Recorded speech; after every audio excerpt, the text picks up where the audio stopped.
Hello everyone, তোমরা সবাই কেমন আছো? আশা করি খুব ভালো আছো। তো দেখো, আজকে আমি নিয়ে চলে আসছি নতুন একটি রেসিপি, তন্দুরি চিকেন। তোমরা গ্যাসের ওভেনে কিভাবে বাড়িতেই বানাতে পারবে সেটাই আমি আজকে তোমাদের সাথে শেয়ার করব। আমি যেভাবে বানাই রেস্টুরেন্ট স্টাইলের মতোই খেতে হয়। তোমরা এভাবেই একবার বানিয়ে দেখতে পারো, আর বাইরে থেকে তোমরা কিনে খাবে না। তো দেখে নাও কিভাবে আমি বাড়িতেই তন্দুরি চিকেন বানাই। তো প্রথমে দেখো, আমি এরকম বড় বড় লেগ পিস নিয়েছি দুটো, আর বেস্টেরও দুটো পিস নিয়েছি।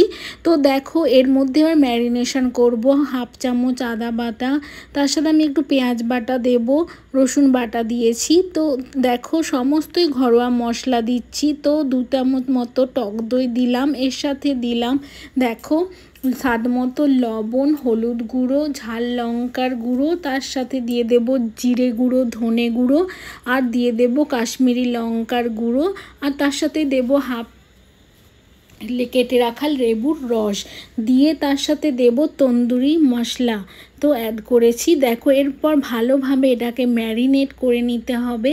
তো দেখো, ভালোভাবে মাখিয়ে নিয়ে আমি এটাকে কিন্তু রেস্টে রেখে দেব। যদি তোমরা বিকেলে বানাতে চাও তাহলে কিন্তু সকালেই চিকেনটা ম্যারিনেট করে রেখে দেবে ফ্রিজের মধ্যে। প্রায় 6 থেকে 7 ঘন্টা ম্যারিনেট করে রাখলে এটা বেশি সুন্দর হয়। তো দেখো, ফ্রিজ থেকে বের করে নিয়ে চলে আসছি।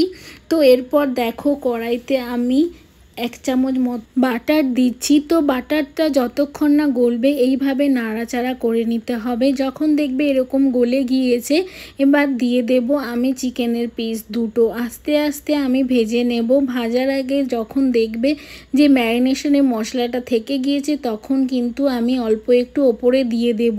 এরপর দেখো, আমি 10 মিনিট মতো কুক করার পর আবার কিন্তু আমি এটাকে উল্টে পাল্টে নিচ্ছি। তো দেখো, এর ওপরেও কিন্তু আমি আবার মশলাটা অ্যাড করে দিচ্ছি, দিয়ে ভালোভাবে একটু বাটার দিয়ে দিচ্ছি। বাটারটা দিয়ে আমরা কিন্তু হালকা আঁচে আমি এটাকে ফ্রাই করব। ফ্রাই করার সময় কিন্তু আমি ঢাকা দিয়ে দিয়ে ফ্রাই করব।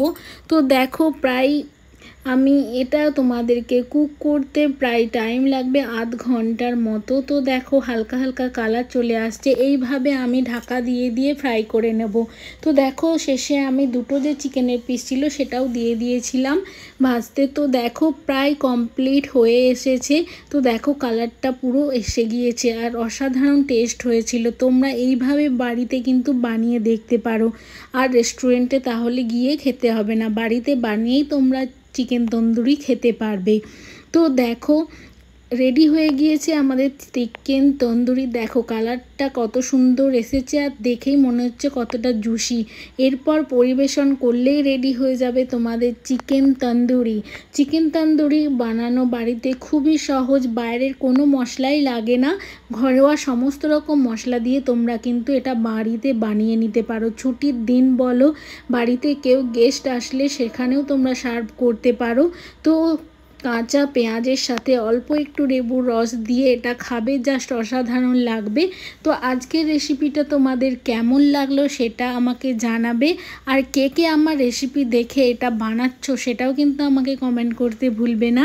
আর দেখো, কত সুন্দর কালার এসে গিয়েছে। এরপর দেখো, তোমাদেরকে দেখাচ্ছি কতটা জুসি হয়েছে। তো প্রথমে লেবুর একটু রস দিয়ে দিলাম।